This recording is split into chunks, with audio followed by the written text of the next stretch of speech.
Halo sobat saya, kembali lagi dalam program kita yang paling asik, STMJ. Sobat bertanya, Romo menjawab.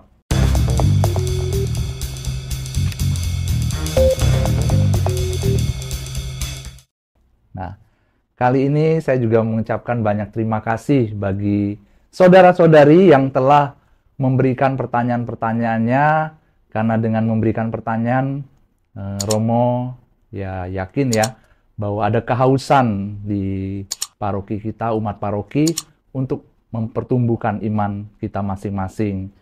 Pada program kali ini, di STMJ kali ini, saya akan menemani, Romo Gunawan akan menemani untuk menjawab pertanyaan-pertanyaan seputar tentang sakramen tobat. Kenapa? Karena kita memasuki masa prapaskah gitu ya, masa di mana kita benar-benar melihat diri kita untuk lebih dekat lagi dengan Tuhan kita Yesus Kristus dengan cara pertobatan yang sejati yang kita lakukan. Oleh karena itu, mari kita membahas sakramen tobat ini satu persatu, pertanyaan-pertanyaan yang telah diberikan. Nah, ada pertanyaan, Romo, apa itu sakramen tobat menurut iman Katolik, dan apakah itu wajib dan harus bagi umat Katolik? Pertanyaan yang cukup menarik gitu ya. Pertama-tama sakramen tobat ini tentu saja kita harus mengambil kata sakramen. Apa sakramen dulu ya? Sakramen itu tanda dan karya keselamatan yang diberikan Allah untuk manusia. Jadi memang sakramen ini diberikan oleh Kristus kepada gerejanya melalui para rasul ya, penerusnya sekarang gereja, untuk menyelamatkan kita manusia. Sehingga sakramen tobat adalah sakramen yang ditentukan gitu ya oleh Tuhan kita Yesus Kristus untuk memberikan pertobatan yang daripada Allah ya, daripada Allah untuk manusia yang bertobat. Itu untuk yang berdosa mau kembali bertobat, sehingga sakramen tobatnya ya tentu saja Kristus menentukannya untuk diberikan pengampunan bagi mereka yang berdosa. Karena kita tahu ya bahwa kita tidak cukup ya untuk bertobat seumur hidup gitu ya. Kenapa? Karena kita manusia seringkali jatuh dalam dosa, sehingga sakramen ini diberikan gitu agar kita bisa kembali berhubungan dengan Tuhan kita Yesus Kristus. Lalu apa? Penting nggak? Wajib nggak bagi umat Katolik?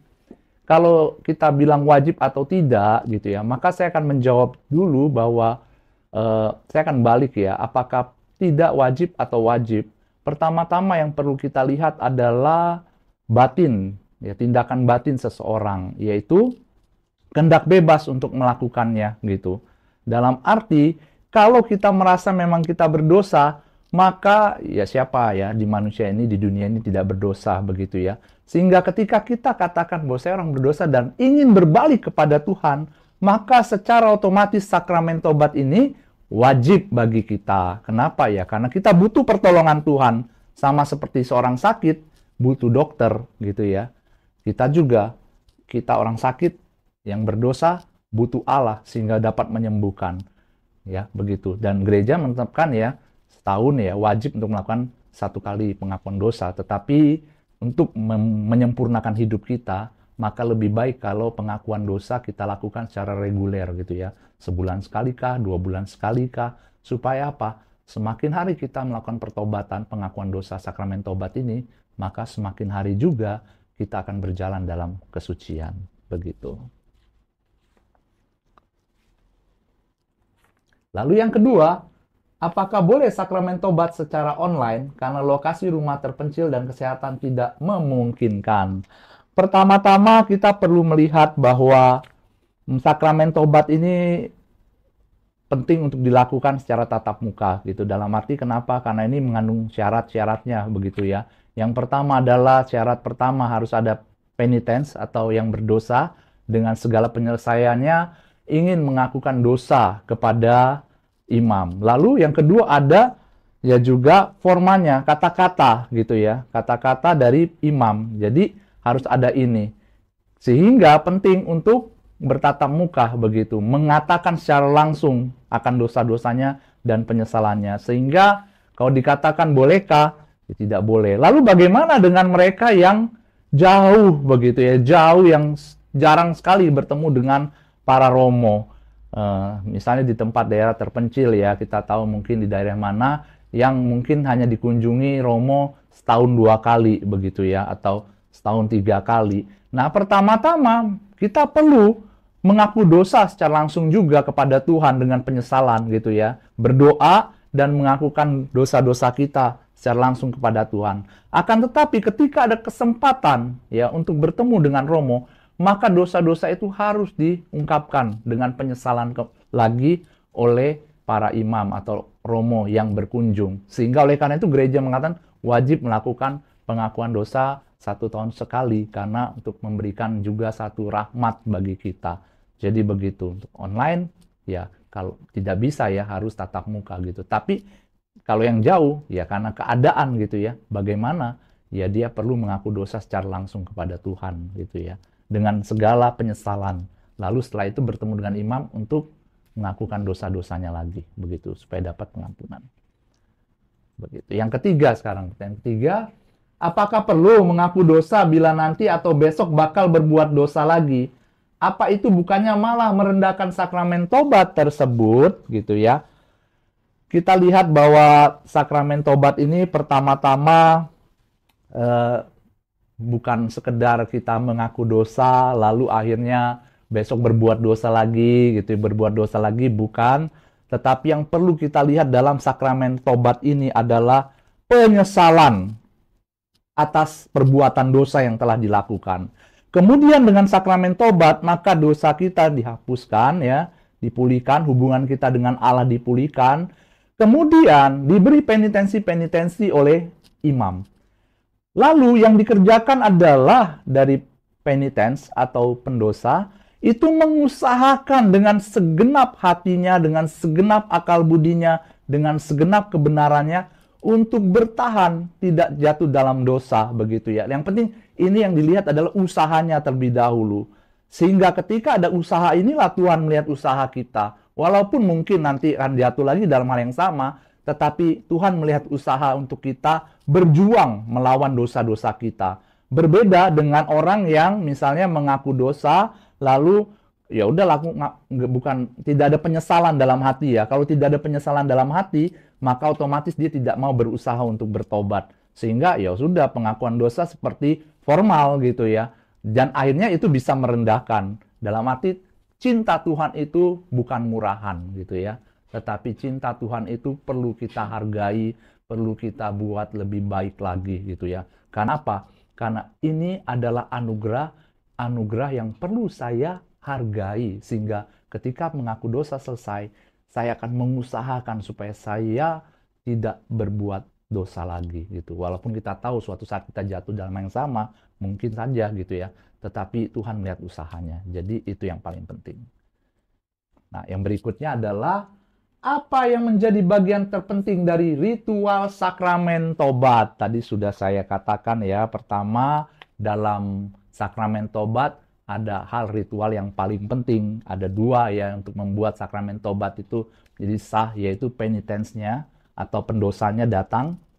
Yang kedua adalah forma yang mengungkapkan bahwa Allah yang maha murah telah mengampuni dosa manusia dengan wafat dan kebangkitan Kristus gitu ya.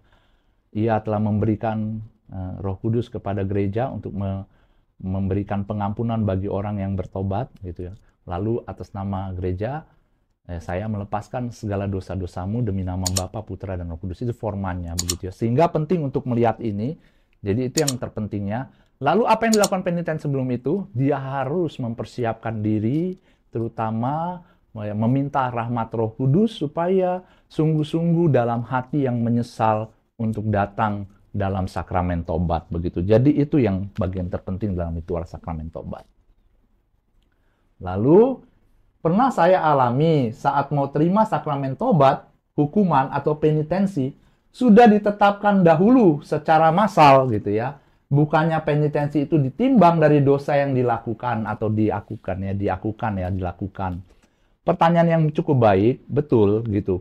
Penitensi diberikan ketika kita mendengar dosa-dosa yang dilakukan seorang penitens ya, pendosa. Supaya apa? supaya ketika mengarahkan bagi para pendosa, imam dapat mengarahkan dengan baik dan juga dapat memberikan pertimbangan penitensi-penitensi atau denda hukuman bagi penitens gitu. Oleh karena itu penting untuk ya dilakukan sebelum gitu ya. Ketika sesudah selesai pengakuan, begitu maksud saya. Nah, ada beberapa memang yang sudah ditetapkan ketika itu mungkin massal ya gitu. Karena di hari tertentu oke, ada pengakuan dosa sebelum prapaskah ini biasanya akan diberikan oke, misalnya disepakati oleh para romo 5 kali Bapa kami, 5 kali salam Maria, 5 kali kemuliaan, lalu 1 perbuatan baik kasih gitu ya. Itu tetap semua.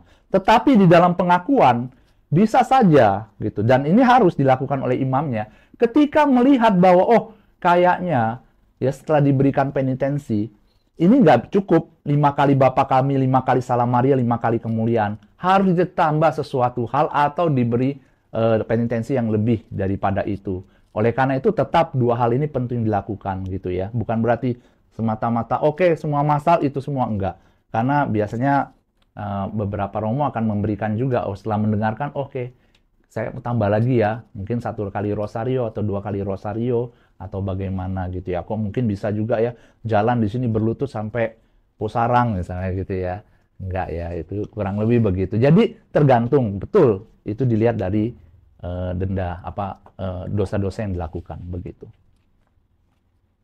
Nah, pertanyaan kembali, apakah penitensi itu perlu? Bagaimana sebenarnya Romo menetapkan banyak tidaknya penitensi itu? Penitensi ini perlu dilakukan supaya apa? Ini sebagai rahmat untuk menyesali juga segala dosa-dosa kita, saudara-saudari yang terkasih. Kenapa? Dengan penitensi ini, maka kita semakin hari boleh menjadi lebih dewasa gitu dan bertanggung jawab atas apa yang telah kita lakukan gitu ya. Dan bagaimana menetapkan banyak atau tidaknya penitensi? Tadi dilihat dari bagaimana dosa-dosa yang dilakukan oleh si penitens atau pendosa. Ketika dia ungkapkan, lalu dengan secara moral, akal budi, dan kebebasan, imam akan memberikannya penitensi sesuai dengan ukuran dari dosa-dosanya. Begitu. Lalu ada pertanyaan lagi, apakah tidak cukup saya mengaku dosa sendiri kepada Tuhan dengan bersungguh-sungguh tanpa kromo yang sama-sama manusia berdosa gitu ya? Penting untuk dilihat bahwa ya sakramen tobat ini pertama-tama kita bisa mengakui dosa-dosa dalam doa-doa pribadi kita tentu saja. Tetapi kita perlu sekali untuk melakukan pengakuan dosa atau sakramen tobat kepada Romo. Pertama, kenapa? Karena Tuhan Yesus menghendakinya. Sebab itu ia telah memberikan kuasa kepada para rasulnya untuk mengampuni dosa gitu ya. Saya akan baca dari Yohanes 20:21 ayat 21 sampai 23. Maka kata Yesus sekali lagi, damai sejahtera bagi kamu. Sama seperti Bapa mengutus aku, demikian juga sekarang aku mengutus kamu, artinya mengutus para rasul dan para pengganti-penggantinya, yaitu uskup maupun juga imam gitu ya. Dan sesudah berkata demikian, ia menghembusi mereka dan berkata, terimalah Roh Kudus. Jikalau kamu mengampuni dosa orang, dosanya akan diampuni. Dan jikalau kamu menyatakan dosa orang tetap ada, dosanya tetap ada. Jadi memang diberikan oleh Kristus sendiri kepada para rasul dan para pengganti-penggantinya, yaitu gereja. Artinya, jika kita ingin memperoleh pengampunan Tuhan, kita perlu datang kepada seorang imam atau penerus rasul-rasul ini gitu ya. Sebab kuasa mengampuni dosa telah diberikan Kristus kepada mereka. Lalu yang kedua adalah dosa itu juga menghancurkan hubungan kita dengan gereja, begitu ya.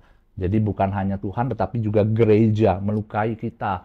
Pertama Allah dan juga melukai gereja. Oleh karena itu, gereja diwakili oleh imam ya untuk memperbaiki hubungan kita dengan gereja atau komunitas. Begitu. Oke. Nah, berikutnya, apakah dosa atau aib saya aman terjaga? Kerahasiaannya bila dilakukan ke Romo. Apalagi Romo tersebut saya kenal dan separoki. Wah, ini pertanyaan yang cukup menarik ya. Tentu saja eh, pengakuan dosa itu aman gitu ya, aman, tentram gitu ya. Jadi jangan takut bagi saudara-saudari yang mau mengaku, saya kenal Romo Gunawan ini setiap hari berbicara ini. Takut ya, enggak juga ya. Saya nggak pernah bilang ketika dengar, hah, masa gitu, enggak ya.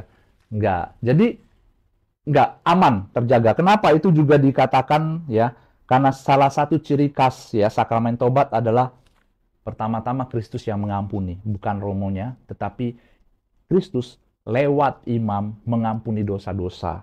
Lalu dalam kitab hukum kanonik ini dikatakan dengan jelas, saya akan bacakan ya, bukan berarti bukan saya, karena bukan saya yang mengatakan, tapi ini kitab hukum kanonik, bahwa sifatnya rahasia, tidak boleh keluar dari ruang pengakuan gitu ya. Walaupun kita tahu siapa dan siapa, tentu saja ada anugerah dari Tuhan juga bahwa imam-imam lupa gitu ya, bahwa apa yang dilakukan saudara-saudari walaupun yang dikenal ya. Karena banyak yang mengaku dosa ya, imamnya juga nggak mau repot ya mengingat dosa-dosa gitu ya, enggak.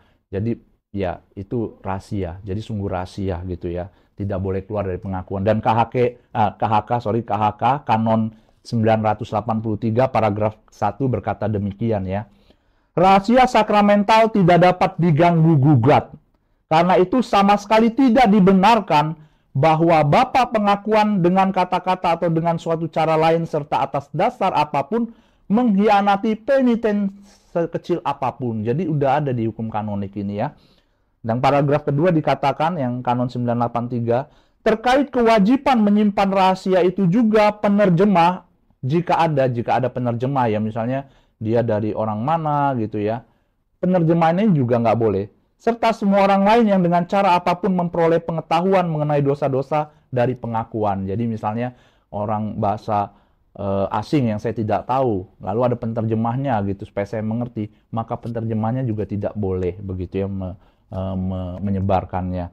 Dan Bapa pengakuan, ini Kanon 984 ya, 984 paragraf 1, Bapa pengakuan sama sekali dilarang menggunakan pengetahuan yang didapatinya dari pengakuan yang memberatkan peniten. Juga, meskipun sama sekali tidak ada bahaya membocorkan rahasia. Jadi nggak ada. Yang paragraf kedua, yang memegang otoritas sama sekali tidak dapat menggunakan pengetahuan yang didapatnya tentang dosa-dosa dalam pengakuan untuk kepemimpinan luar. Jadi, sungguh ini sebuah rahasia begitu. Dan jikalau ada salah satu romo tanpa pengetahuan dia membocorkan ya, dia sudah langsung terkena otomatis ekskomunikasi secara otomatis, walaupun nggak ada gereja tidak tahu apapun, tapi dari Tuhan dia juga nggak boleh. Jadi ini sungguh-sungguh rahasia. Jadi aman, tenang saja saudara-saudari, mengakulah gitu ya, aman, tenang saja gitu. Oke. Nah, pasangan saya tidak pernah mau menerima sakramen tobat, bagaimana solusinya? Apa perlu untuk dipaksa? Jangan dipaksa gitu ya. Jangan. Bahaya kalau dipaksa-paksa, itu tidak baik gitu ya. Perlu diberitahu, misalnya yang sudah waktunya nih mengaku dosa gitu ya. Oh enggak, ya sudah. Ya kita doakan saja supaya pasangan kita suatu saat ya dipenuhi oleh Roh Kudus dan akhirnya menyesali dosa-dosa dan dengan sendirinya mengaku dosa gitu ya. Jadi itu yang penting. Didorong, jangan dipaksa, tetapi didoakan terus-menerus gitu supaya dia berani untuk mengaku dosa begitu ya, itu saja.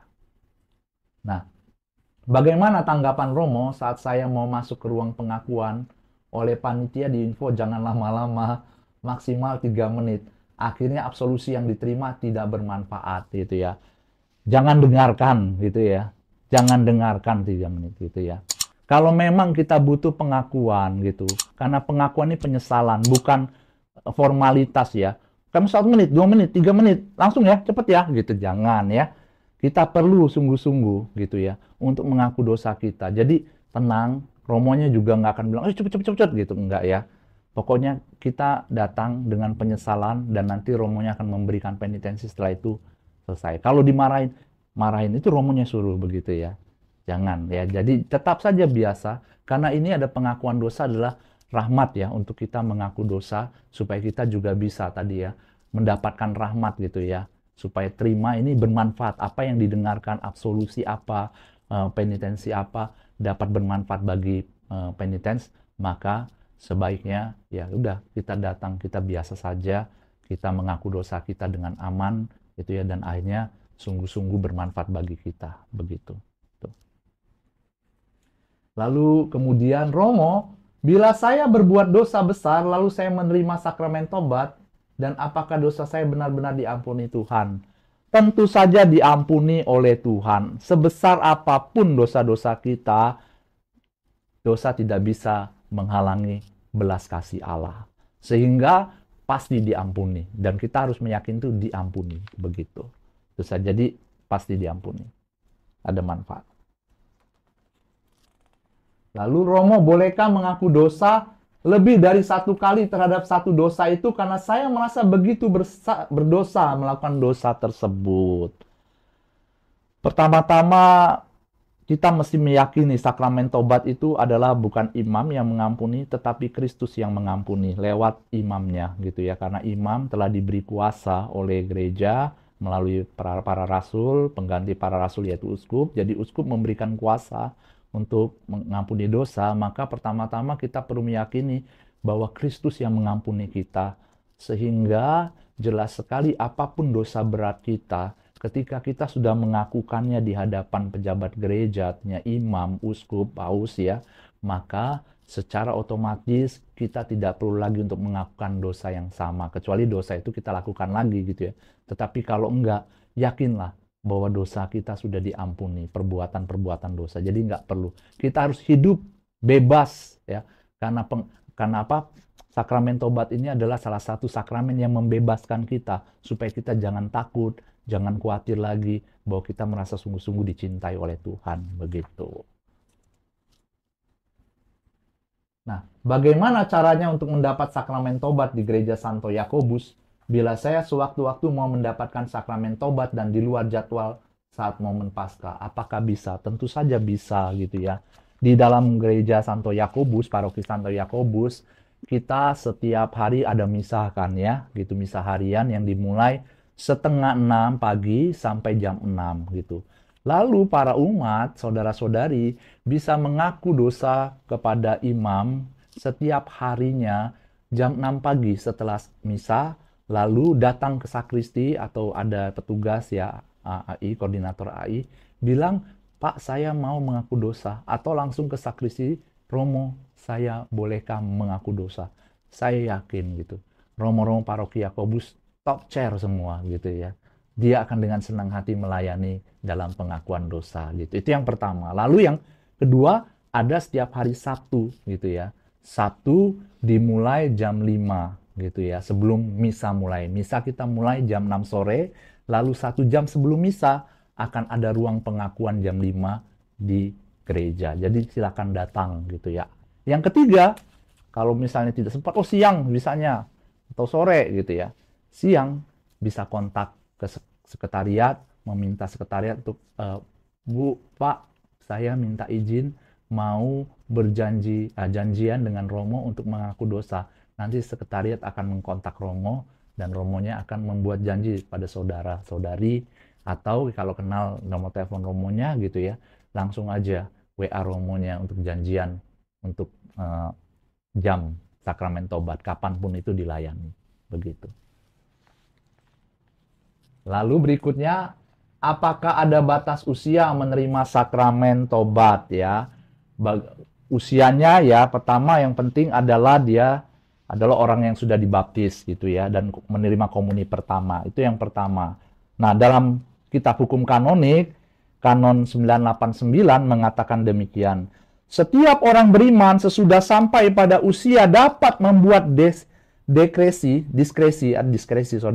artinya buat pertimbangan, wajib dengan setia mengakukan dosa-dosa beratnya sekurang-kurangnya sekali setahun atau sesudah dibaptis dan menerima komuni pertama tadi gitu ya. Jadi anak-anak yang sudah dibaptis dan menerima komuni pertama gitu ya, dia boleh untuk mengaku dosa. Jadi dia juga sudah punya diskresi, itu artinya pertimbangan mana yang baik, mana yang tidak, moral yang baik, mana yang moral yang tidak baik, dan tahu apa dosa-dosanya, maka dia bisa begitu. Berikutnya, apakah Romo juga menerima sakramen tobat? Apa manfaat secara langsung saat kita menerima sakramen tobat? Manfaatnya ini banyak sekali gitu ya. Tapi yang pertama-tama saya katakan, Romo juga manusia gitu ya. Ya tentu saja Romo ada dosanya. Lalu Romo mengaku dosa, iya kita mengaku dosa setiap imam gitu ya. Kepada siapa? Kepada teman-teman seimam lainnya gitu ya. Misalnya saya punya teman imam, sepasturan, ada Romo Nano, Romo Nudit, ya saya bisa mengaku dosa kepada mereka atau kepada siapapun yang saya percaya untuk saya dapat mengakukan dosa begitu. Lalu apa manfaatnya? Manfaatnya ya ketika kita sudah menerima sakramen tobat. Pertama, bebas. Kita keluar dari ruangan pengakuan itu dengan tersenyum bahagia. Kenapa? Karena beban-beban kita sudah dilepas. Dosa-dosa kita sudah diampuni. Jadi ada satu sukacita. Yang kedua adalah hubungan kita dengan Tuhan dan gereja itu diperbaiki gitu langsung gitu. Dan yang ketiga, rahmat kita dipulihkan sehingga itu yang langsung diterima dan yang lain-lainnya ya kalau kita terus mengikuti begitu. Begitu rahmatnya. Berikutnya, apa boleh kita pilih-pilih Romo untuk pengakuan dosa? Misal pilih yang cepat, hukumannya ringan atau Romo yang kurang baik pendengarannya gitu ya. Ya dulu saya juga gitu ya. Dulu itu kalau lihat waduh malu ya kalau ngaku dosa, apalagi dosa berat ya. Lebih baik Romo yang agak-agak tidak mendengar gitu ya. Paling kalau udah Romo saya, hah? Hah? Hah? Gitu ya. Wah, itu seneng malah ya, banyak yang sana. Tentu saja pertama-tama ya kita boleh memilih Romo, tetapi bukan karena tadi, bukan karena dia kurang pendengaran atau cepat saja yang penting gitu ya, atau langsung gitu, enggak. Yang pertama kita memilih Romo, kenapa? Karena kita yakin bahwa ya Romo ini membuat saya bertumbuh dalam iman gitu ya. Nah, memang semua Romo bisa, jadi nggak perlu sebenarnya nggak perlu milih-milih. Mana yang ini kita yakin bahwa dia adalah pengganti para rasul yang telah diberi kuasa. Jadi siapapun romonya bebas. Tetapi kalau yang milih, boleh nggak? Ya tentu saja boleh gitu ya. Tetapi semua romo ini bebas. Nggak perlu pilih juga nggak apa-apa mas saya ya. Jadi kapanpun. Tapi kalau mau milih, silakan. Tetapi yaitu kenapa memilih? Bukan karena pendengarannya atau apapun. Tetapi karena ya saya percaya dia dapat memberikan satu pertumbuhan iman buat saya begitu ya. Dan kedua, ingat bahwa pengakuan ini adalah penyesalan kita, bukan karena kita malu apa, bukan, tetapi karena saya mau menjalin hubungan lagi dengan Tuhan dan gereja, maka saya dengan rendah hati berjumpa dengan romo siapapun romonya.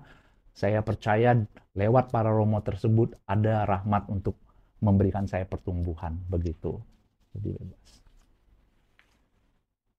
Oke, lah demikian pertanyaan-pertanyaan yang sudah masuk dan sudah saya jawab. Semoga jawaban-jawaban saya ini memberikan juga satu kekuatan dalam masa prapaskah ini ya saudara-saudari. Dan saya berdoa bagi saudara-saudari semua dalam masa prapaskah ini, mari kita sungguh-sungguh ambil bagian dalam rahmat Tuhan, ambil bagian untuk mengakui dosa kita. Dan ingat tanggal 12, 13, 14 Maret ini Santo Yakobus akan mengadakan sakramen tobat bersama gitu, dimulai 6:30 malam gitu ya. Sebelumnya ibadat tobat dulu, lalu kita mengaku dosa. Oleh karena itu siapkan diri kita untuk tanggal 12, 13, 14 Maret 2024 ya, pukul 18.30 di gereja. Mari kita datang sungguh-sungguh untuk menyesali segala dosa-dosa kita. Begitu. Demikian program STMJ kita kali ini. Saya berdoa bagi saudara-saudari semuanya dan Tuhan memberkati kita. Amin.